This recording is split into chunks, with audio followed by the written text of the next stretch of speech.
Hello, everyone, and welcome back to the latest edition of the Jake's Take with Jacob Elyachar Podcast. I'm your host, Jacob Elyachar, the chief content producer and writer of jakestake.com, a pop culture entertainment news website. Now, are you listening to us on any of our audio platforms? Please give us a five-star rating and please subscribe to this episode and download more episodes as well. I am thrilled to welcome my next guest today. She's based from New South Wales, Australia, and she has opened for B.B. King, Johnny Johnson, and Men at Work. She has received over multiple number one singles on the Euro indie music charts and the world music indie charts. As of this recording, she has over 2,200 Instagram followers and 19,000 Facebook followers. So please help me welcome Lark to the podcast.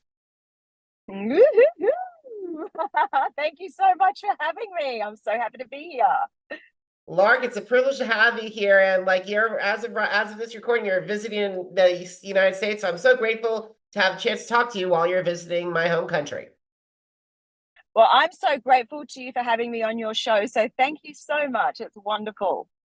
All righty, Lark. So let's get started. So when did you get interested in music and how did that passion evolve into the desire to pursue a career in the recording industry?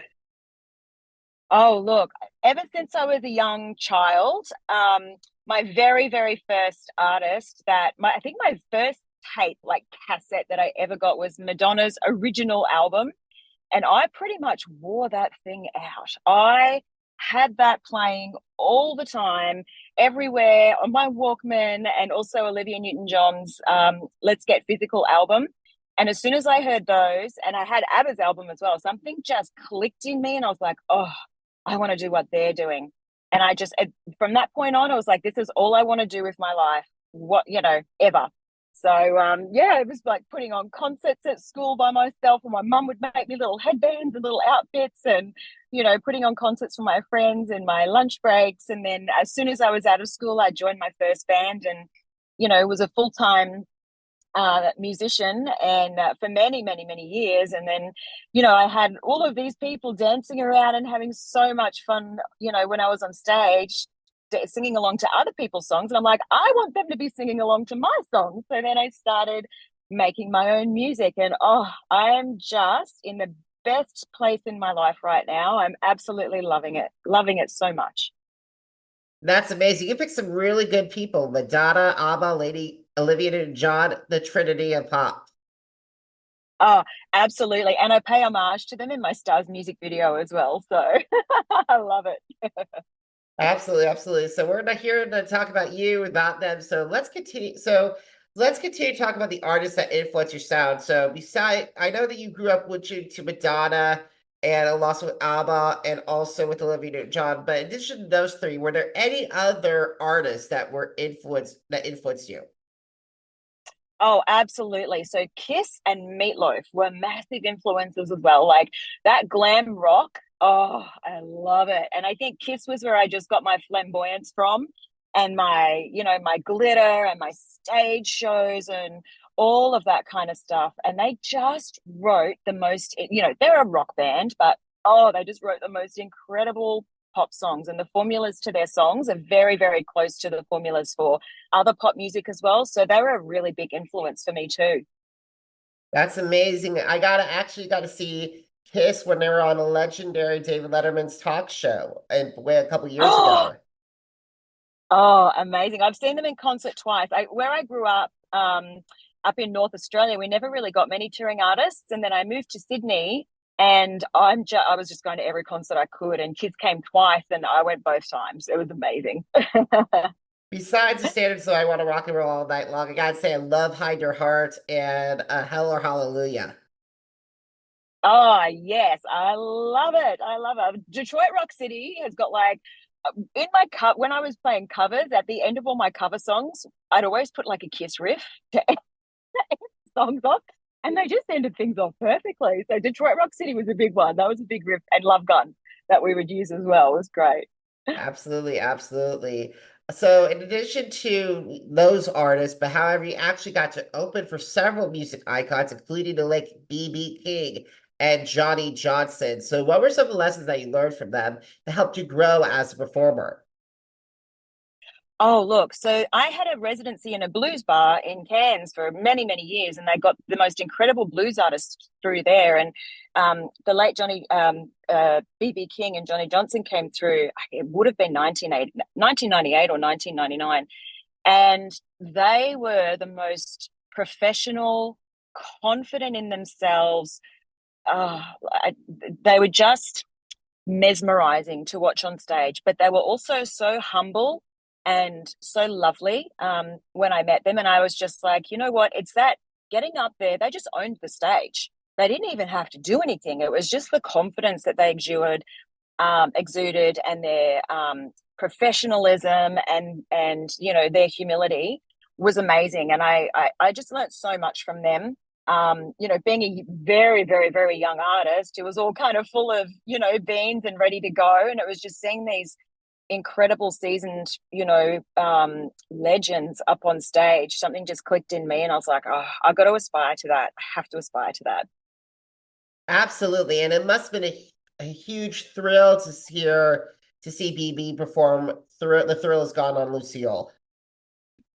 Oh, unbelievable. Like when we're going to Memphis tomorrow, and I'm definitely going to go to BB King's bar while we're there as well. And, I think I was just so starstruck at the time. I barely remember anything, but I just remember the feeling that I had. And when I was watching him play, just amazing, amazing. Absolutely, absolutely. And we're not here to talk about the late Mr. King. We're here to talk about you. And so I would love to talk about some of the challenges that you face breaking into the international music market, and how have you overcome those obstacles? Well, I've had a lot of luck, and I've had an incredible team wrapped around me who's been helping me. So, the wonderful Stephen and Rhonda Wrench from Music and Film have been doing all of my international radio promotions, and are the reasons why I've made it to the top of the Euro and World Indie Music charts, which are based on radio plays around the world. And they've been so very supportive of me, and they've really believed in me and what I've been doing. And then also Amanda and Ash from Trend PR, who are doing my publicity and my social media, have been so supportive as well. And I think what I absolutely love about working with both is that they believe in me and who I am. And I think I might have a brand. I'm not really sure, but it's like they've never expected me to be anything but myself. And I'm not. I think that's been really helpful. Is I don't want to pretend to be anybody else. Like, I'm a little bit weird, and I'm a little bit funny, and I'm a little bit pop, and then I can be a bit sassy. And they've kind of embraced that. And I think that people really identify with that. Like, not everyone's perfect. And I think that's really been, a big help for me in, getting those international audiences on board. It's been very helpful. Absolutely. And I got to give a shout out to Amanda and Trend, because they've been part of my journey since I launched my blog, jakes-shake.com, all those years ago. Yeah. Well, the other organization also that I haven't told you this because it only just happened is the International Singer-Songwriters Association, which is based in the US. And they had a huge awards night in Atlanta, Georgia 2 nights ago, which is the reason I came over, and I won gold for International Female Single of the Year and Music Video of the Year. So Tammany Dove and the ISSA team, oh, amazing. Like, they've been promoting me all around the world and have opened up so many opportunities as well. I've just got such wonderful people and organizations around me. It's awesome. It's awesome to hear, and congratulations on winning that award. I hope that's many more awards to come. Thank you so much. I'm still pinching myself. I love it. Awesome. So I would love to hear the stories behind your songs. And the song that got me on that got you on my radar was actually Stars. Right. Yes. Yes. Well, I wrote Stars for myself, like as a bit of a reminder. Because I have a day job as well, and I was working 14-hour days, and I'm a mom. So I've got a 12-year-old daughter, and I'm a wife, and I'm doing all of the regular stuff that people do, plus working, plus trying to do my music on the side. And I was just like, oh, all I want to do is make music. It's all I want to do. And I was just like, I've just got to dedicate my time to this. I've got to push myself. I've got to just remind myself of, what I want to do in my life and what makes me happy.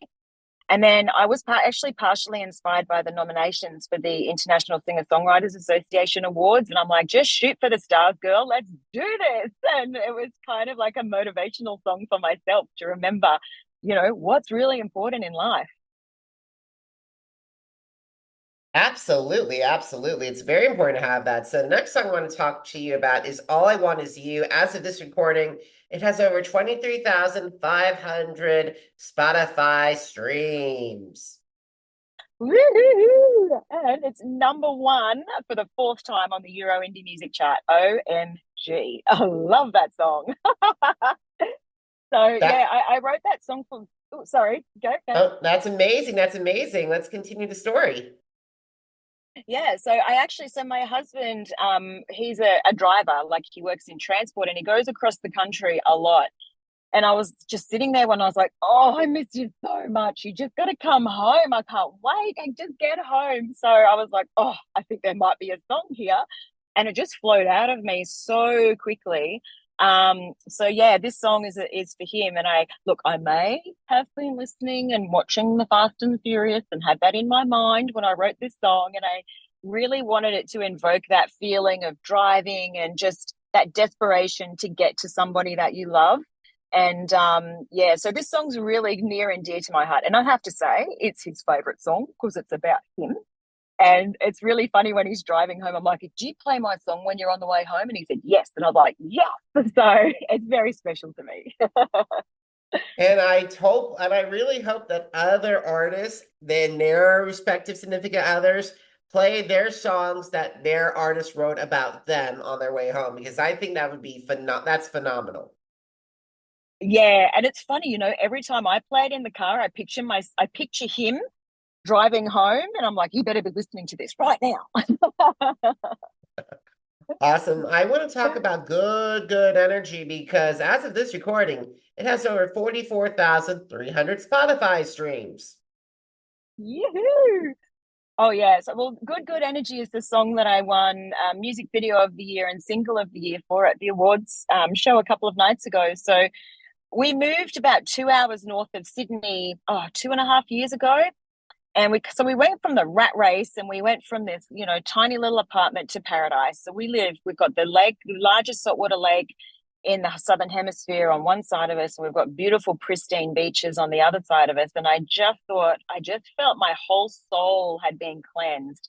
And that I just, reconnected with Mother Nature when I got there. And I was like, oh, this is amazing. And then good energy just flowed out of me. And the music video is all filmed within 7 minutes of my house. And I just live in paradise and it's absolutely wonderful. So that song's also very close to me as well. That's amazing. And gotta say this, not a lot of artists can record 7 minutes outside their home. No, I know. I have to say it was the best and easiest video shoot I've ever done, because we could just go back to my place in between takes, have a little bit of a drink, get changed, and then go to the next place. It was great. Absolutely. And it's also, you must have saved a lot of time. It did. I have to say, we did start at 5 o'clock in the morning. So that was a bit tough, getting up at 3 to get myself ready for it. But yeah, look, we were finished quite early in the afternoon. It was a really fast, really easy shoot. And there were no people around, because I have to say, filming music videos in the wild where people have got no context as to what you are doing is hilarious, because you're generally doing weird stuff.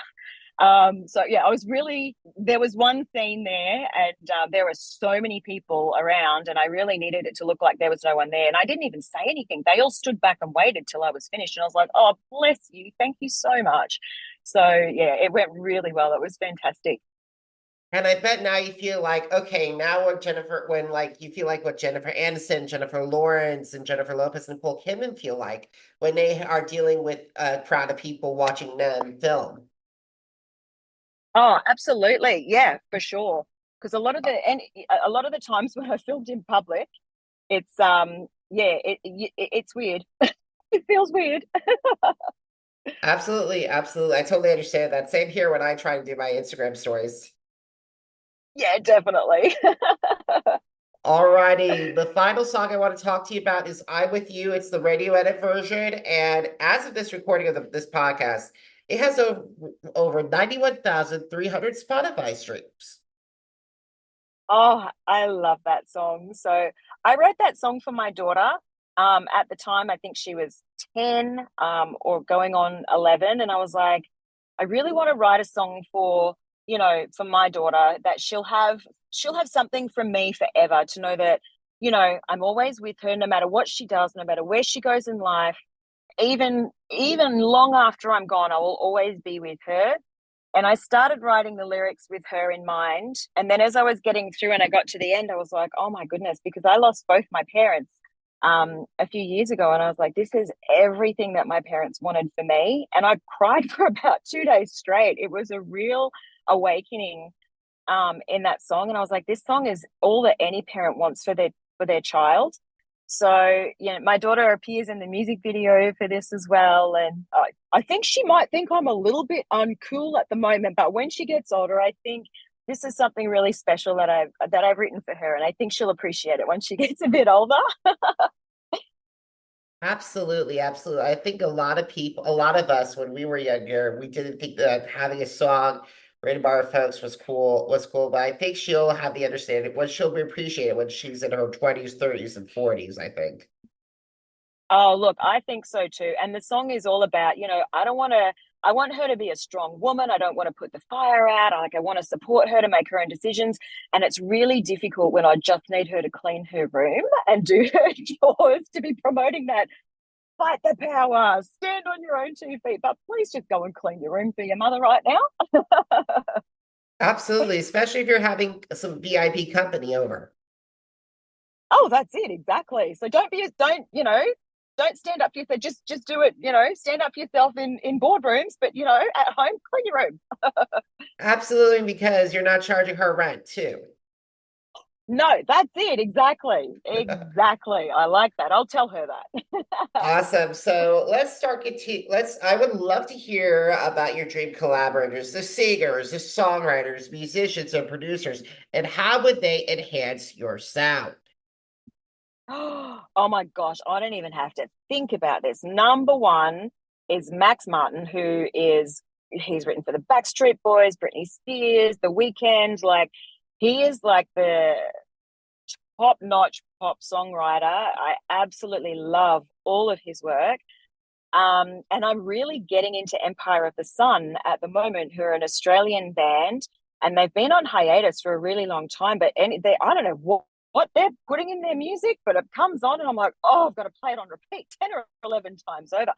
I absolutely love what they're doing as well. So they're my two absolute dream collaborators. Absolutely. I gotta say this. Max Martin needs to be on my modern day Mount Rushmore of songwriters, along with Bernie Taupin, Diane Ward, and Desmond Child.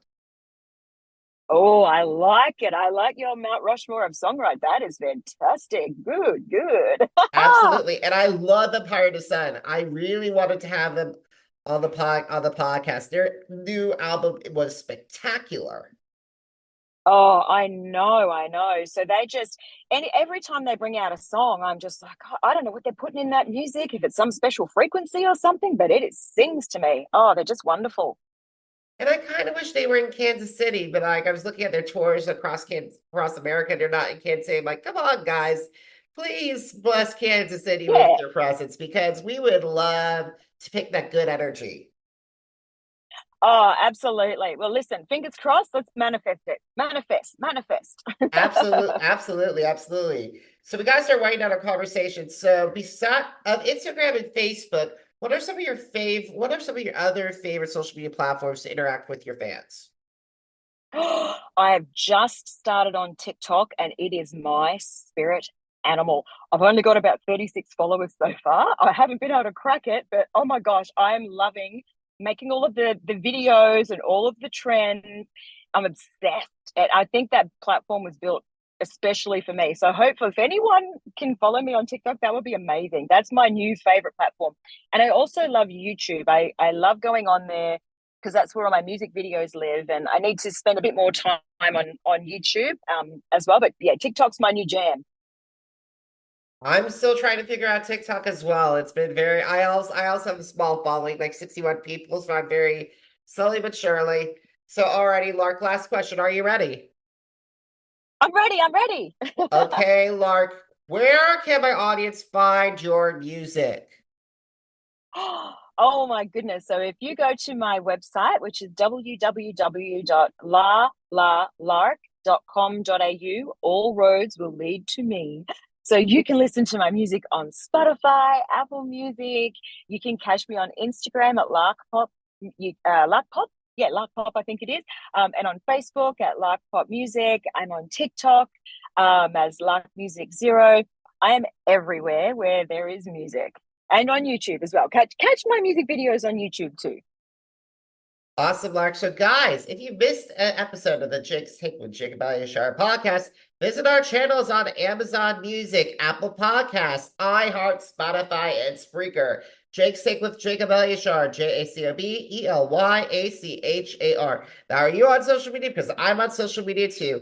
Facebook, Instagram, Threads, TikTok, Twitter, and YouTube. Jacob Elyachar, JACOBELYACHAR. Want to read my thoughts on Lark's music? Want to find out what's going on with America's Got Talent or the or who won last season of The Masked Singer USA?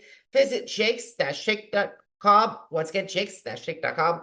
Lark, thank you so much for taking time out of your schedule and talking to me today. I really appreciate it. Thank you so much, Jake. Thank you so much for having me on my show. I really appreciate it too. You're so welcome. And guys, thank you so much for listening. Until next time, have a great one, everybody. Goodbye.